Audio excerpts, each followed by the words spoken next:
ಸರ್ದಾರ್ ವಲ್ಲಭಭಾಯಿ ಪಟೇಲ್ ಅವರ 143ನೇ ಜಯಂತಿಯ ಅಂಗವಾಗಿ ಆಯೋಜಿಸಲಾದ ರಾಷ್ಟ್ರೀಯ ಏಕತಾ ಓಟವು ಗೋಳವಾರು ಶ್ರೀ ಆಂಜನೇಯ ಮಂತ್ರಾಲಯದ ಸನ್ನಿಧಿಯಿಂದ ಕ್ಯಾಂಪೋ ಅಧ್ಯಕ್ಷರಾದ ಶ್ರೀ ಎಸ್.ಆರ್. ಸತೀಶ್ ಚಂದ್ರ ಇವರಿಂದ ಉದ್ಘಾಟಿಸಲ್ಪಟ್ಟು ಪುತ್ತೂರಿನ ಜನಪ್ರಿಯ ಶಾಸಕ ಶ್ರೀ ಸಂಜೀವ ಮಠಂದೂರು ಹಾಗೂ ಹಲವಾರು ಗಣ್ಯಾತಿ ಗಣ್ಯರು, ಶಾಲಾ ಕಾಲೇಜು ವಿದ್ಯಾರ್ಥಿಗಳು, ವಿವಿಧ ಪಕ್ಷಗಳ ಪ್ರಮುಖರು ಹಾಗೂ ಸಾರ್ವಜನಿಕರ ಪಾಲ್ಗೊಳ್ಳುವಿಕೆಯಲ್ಲಿ ಭಕ್ತರ ರಥದಲ್ಲಿ ಸಮಾಪ್ತಿಗೊಂಡಿದೆ.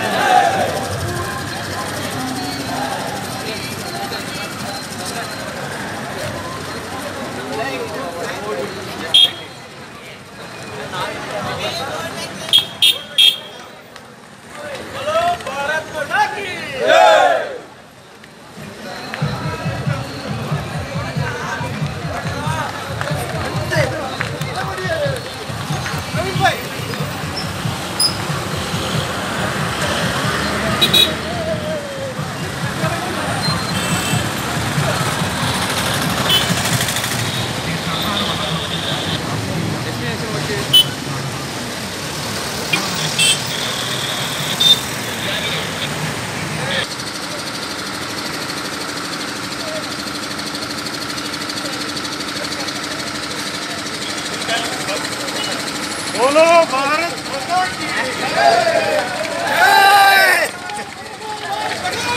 जय।